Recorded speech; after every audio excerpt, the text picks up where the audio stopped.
Nous allons ouvrir un nouveau document et voir comment saisir la maquette numérique de notre bâtiment. Nous pouvons librement dessiner avec les objets paramétrables disponibles, comme les enveloppes, les dalles, les escaliers, les portes, etc.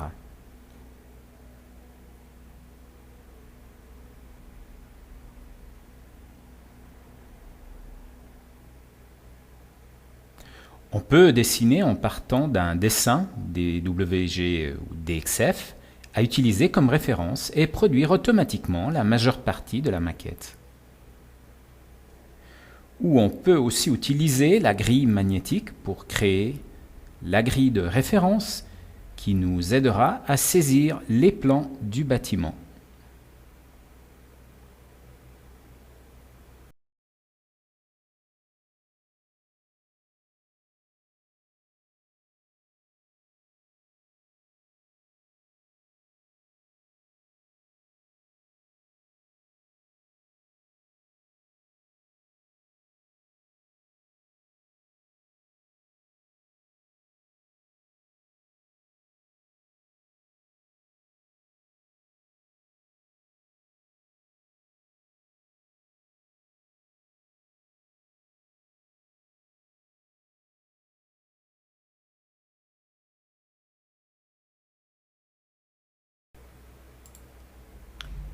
Et puis, nous passons au dessin des murs. On peut dessiner des murs singulièrement en utilisant les références de la grille magnétique, ou les obtenir automatiquement avec la baguette magique.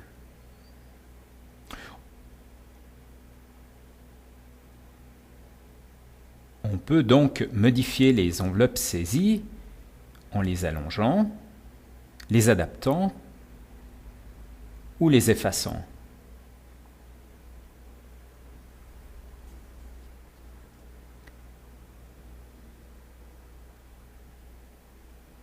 Et dessiner des nouveaux murs, par exemple pour les cloisons intérieures.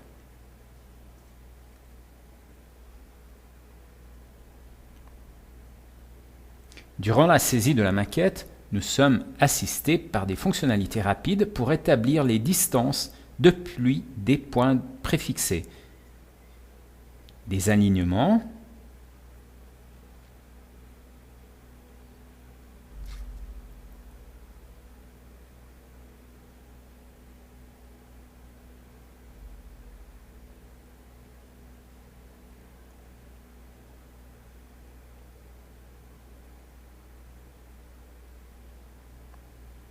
et en conclusion, on saisit des murs dans le plan.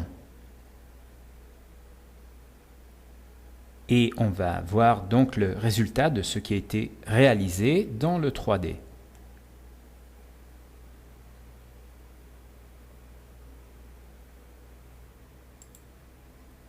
On peut travailler soit en 2D, soit en 3D, selon ce qui vous est plus pratique. Par exemple, nous allons saisir une baie directement dans le 3D.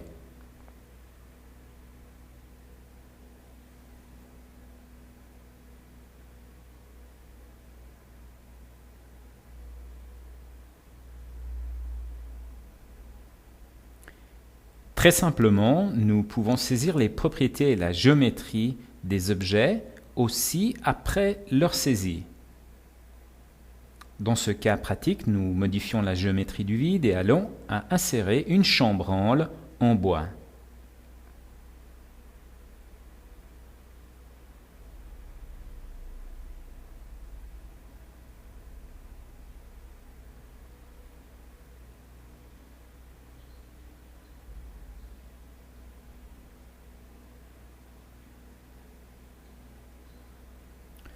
Ensuite, nous saisissons les portes, cette fois-ci dans le plan.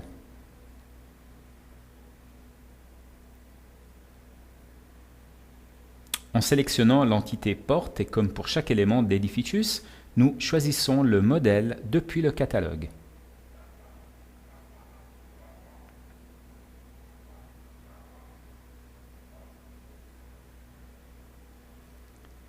Nous allons voir plus tard le catalogue plus en détail. On peut saisir les portes en précisant le sens et la direction d'ouverture avec les touches F7 et F8.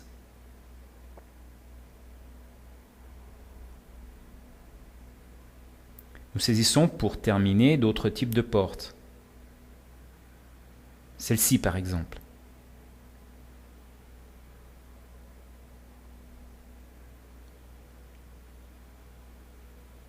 Un modèle avec 2 vantaux.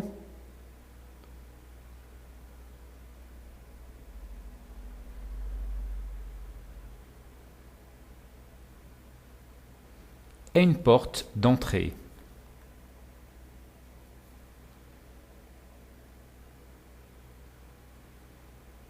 Nous retournons dans le 3D pour voir le résultat. Et peut-être ajouter les détails aux portes ou vérifier le sens de la porte.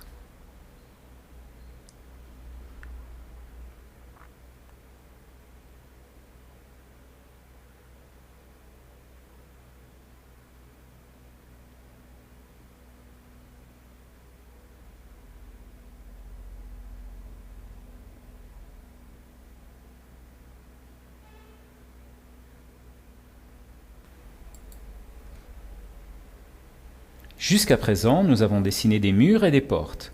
Nous pouvons procéder en dessinant le plancher. Nous dessinons dans le plan en utilisant l'objet enveloppe horizontale. En choisissant une stratigraphie du catalogue,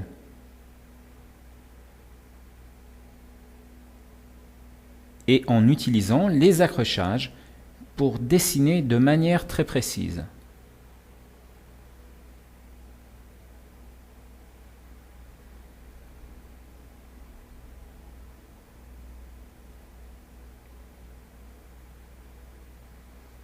Et on termine avec la saisie du plancher. On retourne finalement dans le 3D pour voir le résultat.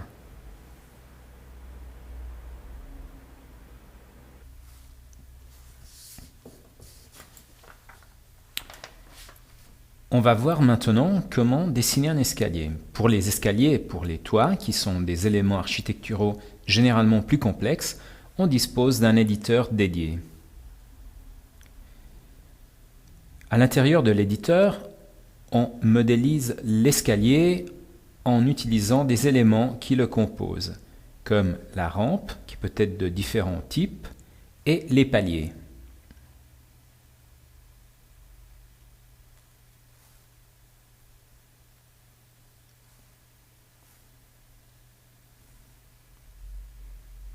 On saisit les 2 rampes qui composent l'escalier. Nous voyons que le programme dispose les éléments depuis le niveau plus bas à celui plus haut. Lorsque nous saisissons le palier qui relie les 2 rampes, nous constatons comme l'escalier est calculé et redessiné correctement.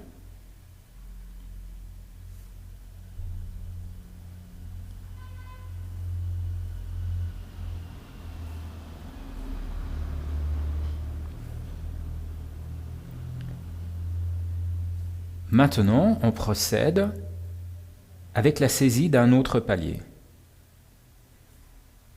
Par exemple, en copiant directement celui existant et en modifiant la géométrie.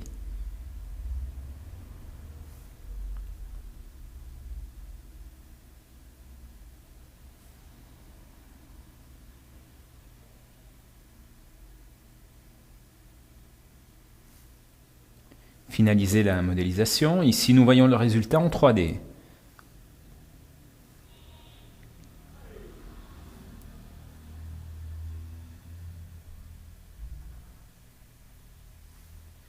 Pour compléter l'escalier, nous pouvons, avec une simplicité extrême, aller saisir un garde-corps avec l'aide des aimants magnétiques des objets déjà dessinés.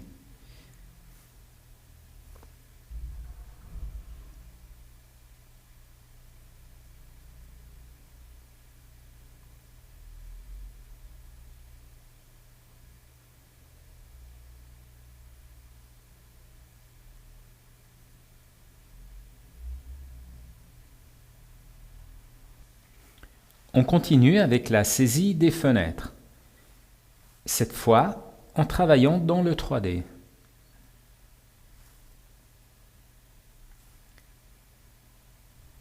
Donc on saisit un premier type de fenêtre.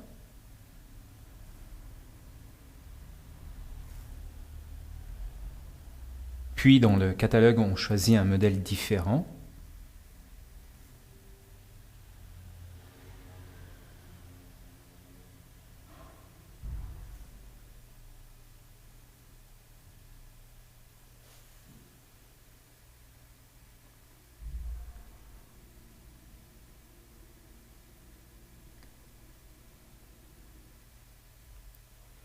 Et nous continuons avec la saisie. En analogie aux fenêtres, nous pouvons saisir des murs rideaux et des vitrages.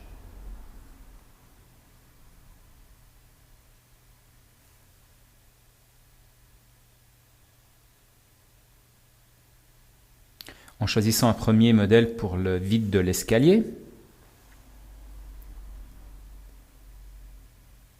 et un autre modèle pour les locaux latéraux.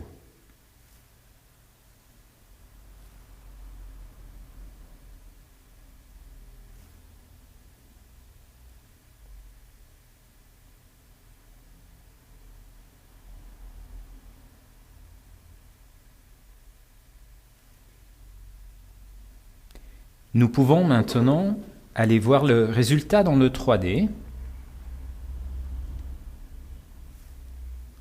et apporter des éventuelles modifications à faire.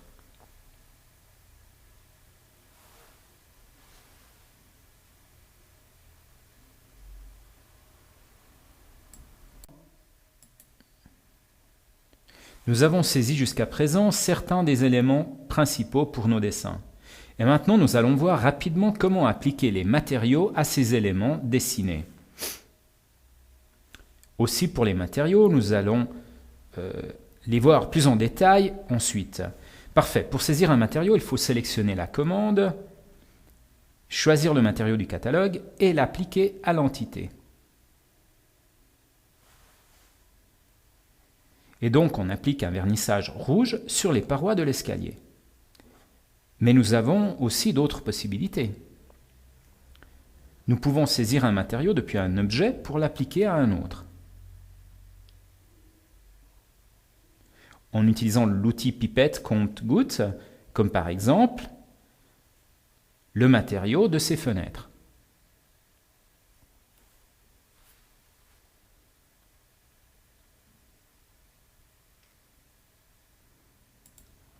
Voyons une autre possibilité.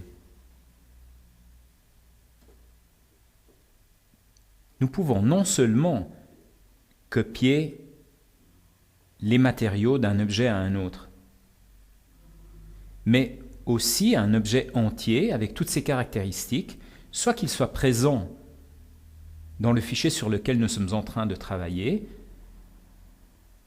soit qu'il soit prélevé depuis un autre projet. Par exemple, nous allons prélever une fenêtre que nous avons déjà personnalisée dans un vieux projet. Et nous la saisissons directement dans le nouveau projet.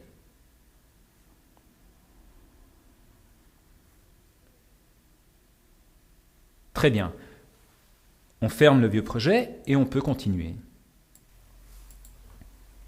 Nous voyons maintenant ensemble comment réaliser une copie symétrique du modèle réalisé jusque-là.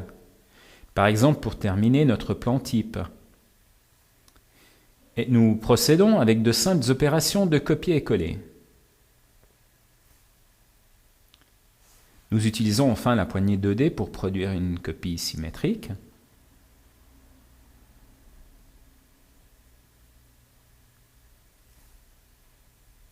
Et positionner le modèle copié en fonction du point souhaité.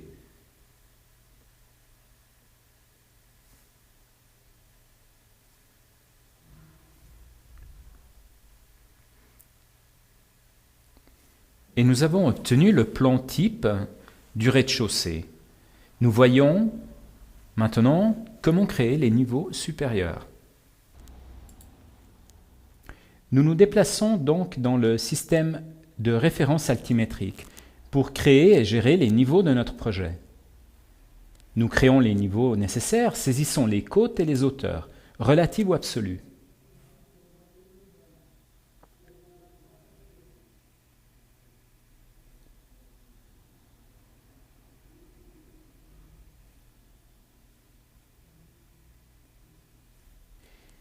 Après avoir créé les niveaux au moyen de la boîte à outils copier, nous pouvons copier automatiquement certaines des entités,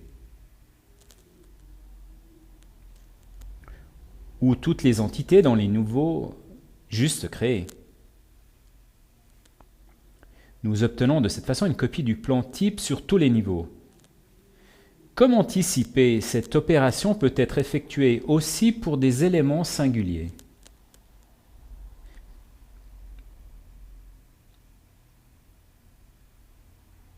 Par exemple, nous saisissons un garde-corps sur le rez-de-chaussée, et de la même façon déjà vue précédemment, nous procédons en copiant seulement l'élément singulier au niveau supérieur.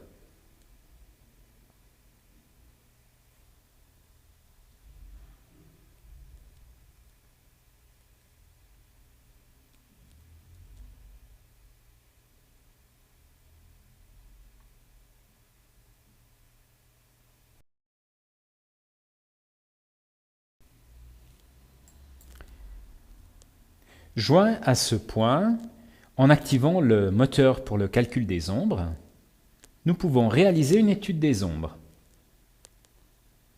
En saisissant les données géographiques du bâtiment et choisissant le jour, l'année et l'heure, nous allons voir une simulation d'ensoleillement horaire sur le bâtiment.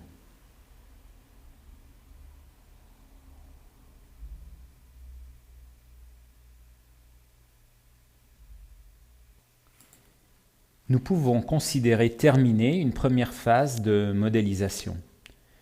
Voyons maintenant comment obtenir des dessins en partant de la maquette numérique. Nous le faisons très simplement en saisissant des objets, comme un plan, en définissant la côte de la coupe. Donc une coupe peut être passante par les escaliers. Et enfin, une élévation frontale ou latérale.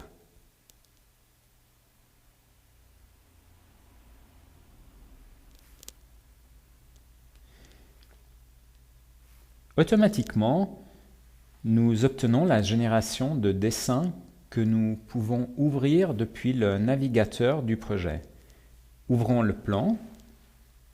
Le programme nous propose certains styles graphiques prédéfinis.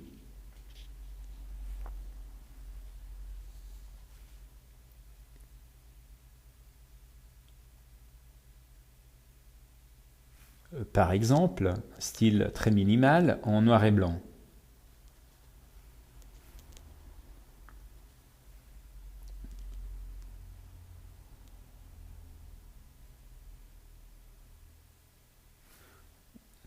Ou alors un style plus détaillé.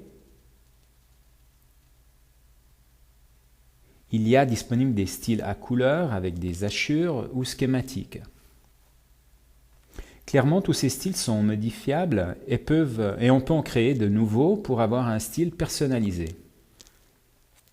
On dispose ensuite des objets de graphique 2D pour compléter nos dessins et on voit certains de ces détails. Par exemple, on a l'échelle du dessin, le détail des stratigraphies, et on peut continuer en saisissant des textes. Nous avons la possibilité de coter les pièces singulièrement ou de les coter toutes automatiquement et saisir les cotes linéaires. Et nous pouvons aussi utiliser des automatismes pour faciliter la saisie. Une fois terminés les plans d'exécution, nous pouvons les imprimer directement ou les mettre en page en choisissant le format de la feuille et le genre de cartouche.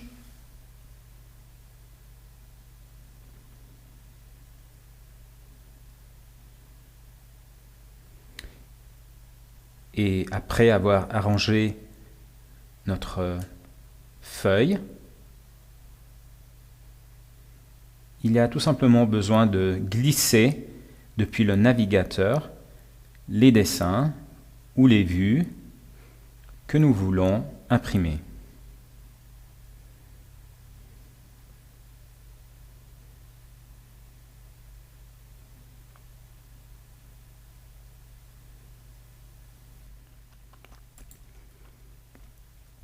À tout moment, même quelques instants avant de procéder à l'impression, nous pouvons effectuer des modifications et vérifier les mises à jour dynamiques de ces changements dans tous les affichages du projet actif à l'écran. Nous pouvons par exemple modifier la modélisation 3D et obtenir cette mise à jour sur les dessins. Ou au contraire, travailler directement dans les dessins en modifiant par exemple les fenêtres en toute liberté. Et clairement, ces modifications seront mises à jour dynamiquement, même dans la présentation finale que nous irons imprimer.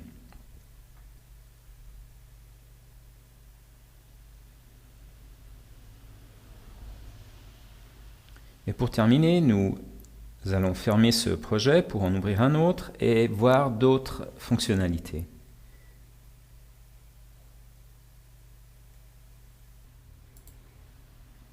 Ouvrons maintenant un nouveau projet pour comprendre comment travailler avec les matériaux. Jusque-là, nous avons vu comment appliquer les matériaux en les choisissant depuis le catalogue présent sur l'application. Avec l'icône du petit globe terrestre à côté des matériaux, qui indique des matériaux 3D en haute définition, nous pouvons accéder à nouveau à des objets supplémentaires pour le catalogue général. Ici, nous avons bien sûr un choix plus ample. En accédant au catalogue online, au catalogue en ligne, on pourra télécharger des matériaux supplémentaires. Dans ce catalogue, on dispose de milliers d'objets classifiés par type d'entité, par exemple des blocs 3D, des portes, des fenêtres, etc. Mais non seulement on peut les télécharger, mais aussi introduire nos propres éléments pour les partager avec d'autres usagers.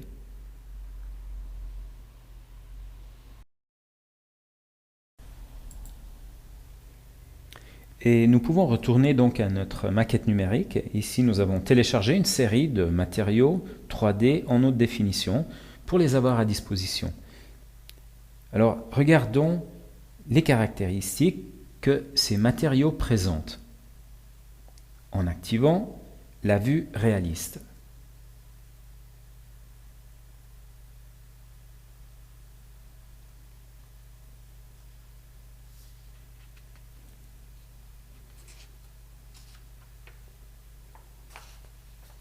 Nous pouvons apercevoir du niveau élevé de définition par rapport à ces matériaux 3D. Et nous continuons donc en appliquant ces matériaux à notre modélisation. On applique par exemple un revêtement en pierre aux parois d'entrée et à la cheminée. Donc le parquet, les planchers, et peut-être aussi on peut cacher les vitrages pour faciliter le travail. On applique les enduits sur la façade, le gravier sur l'entrée, et aussi pour terminer, un dernier matériau pour l'attribuer sur les couvertures.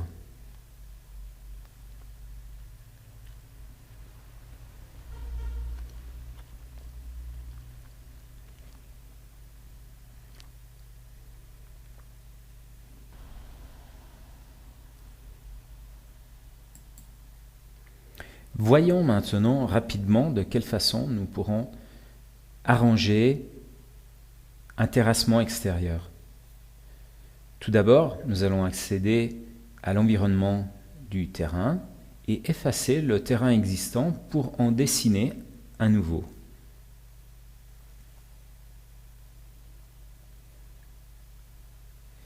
On pourrait là dessiner librement des courbes de niveau en définissant des points et des plans cotés. Et nous pourrions aussi le générer automatiquement à partir d'un relevé DWG, ou alors même l'importer en utilisant directement Google Maps.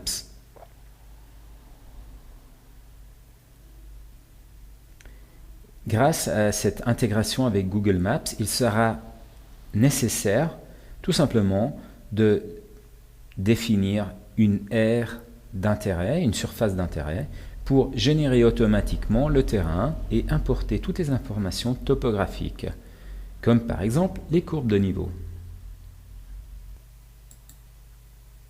Nous continuons donc avec le positionnement du terrain relativement à notre habitation, soit en termes de planimétrie que altimétriquement. Nous le faisons en déplaçant la poignée sur un point où les côtes et les coordonnées sont connues. Et nous allons nous positionner en relation au point de référence connu sur le modèle. Par exemple, pour ce cas, nous allons utiliser la base du mur périmétral.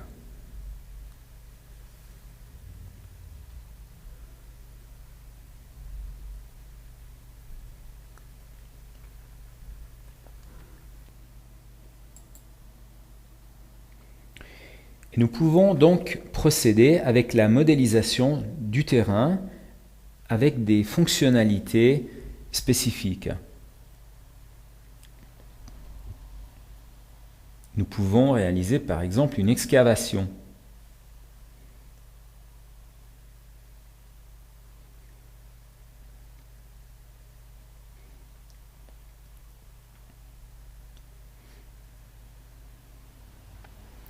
Et obtenir assez facilement les talus.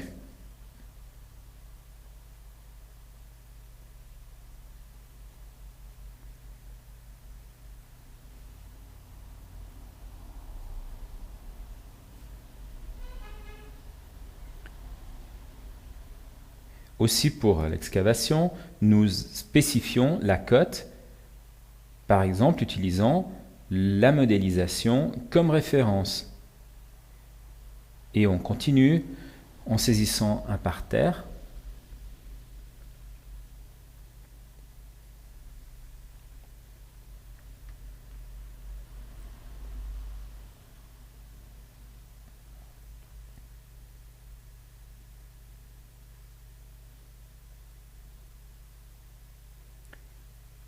Aussi une piscine. Et on modifie aussi le genre de matériaux attribués au terrain.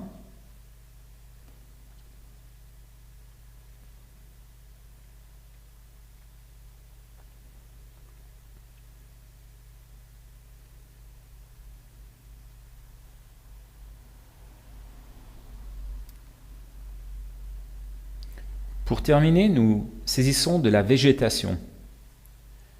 Par exemple, nous allons choisir un type de sapin.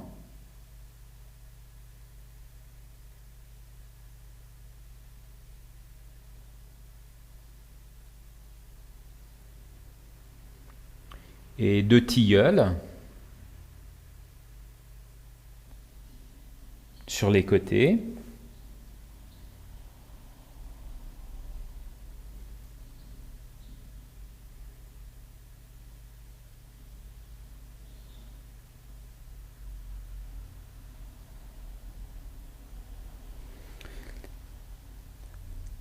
Et pour un autre genre de parterre, pour terminer, nous saisissons aussi un olivier.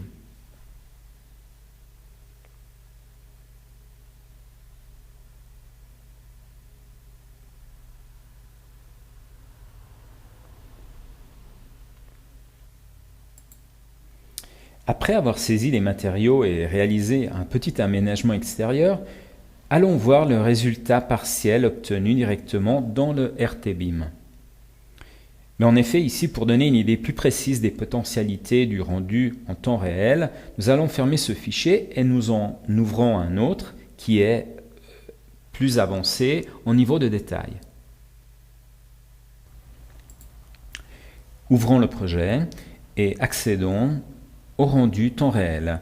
Grâce à cet exemple, vous comprenez que le rendu en temps réel, intégré au BIM, n'est pas tout simplement un outil de représentation graphique, mais aussi un outil de support très important et utile pour vous supporter dans vos décisions de projet. Très bien. Nous pouvons donc nous déplacer librement dans la modélisation ou même créer des parcours prédéfinis, par exemple pour faire une présentation ou réaliser une vidéo. Nous le faisons en créant une pellicule et prenant des photos dans les points désirés. Donc, défini un chemin, nous pouvons reproduire l'animation et si nous voulons, l'enregistrer. Ici, nous voyons des chemins que nous avons créés et par exemple, ceci est pour avoir une panoramique extérieure de notre modèle.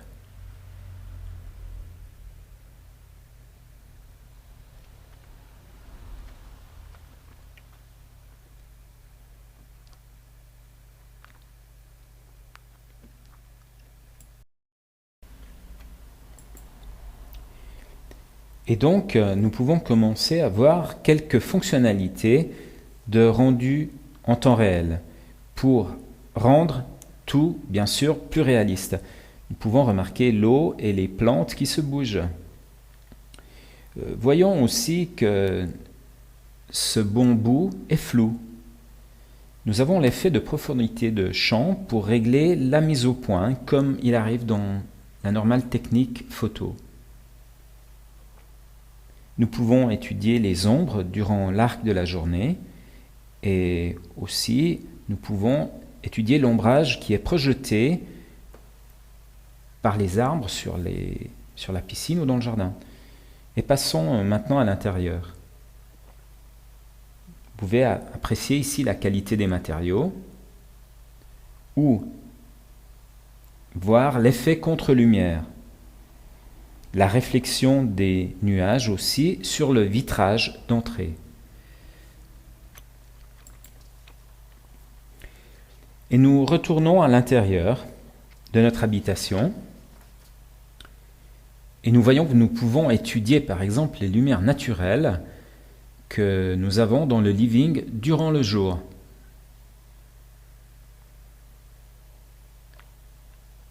Et donc s'il sera nécessaire, nous pourront intervenir sur les fenêtres en modifiant grandeur et position. Et maintenant, on refait le parcours avec l'illumination artificielle.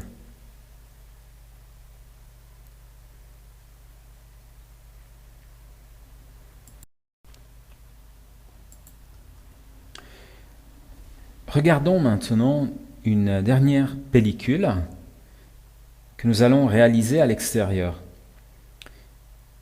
Nous utilisons cette fois les effets climatiques atmosphériques. Activons par exemple la pluie, le brouillard et du vent aussi fort. Nous activons les lumières extérieures du jardin et repassons sur le même chemin. Nous pouvons remarquer l'effet des matériaux mouillés. Et on peut vérifier ce qu'il arrive quand nous allons désactiver l'effet pluie. Ces matériaux changent d'aspect naturellement. Voilà, nous activons à nouveau la pluie.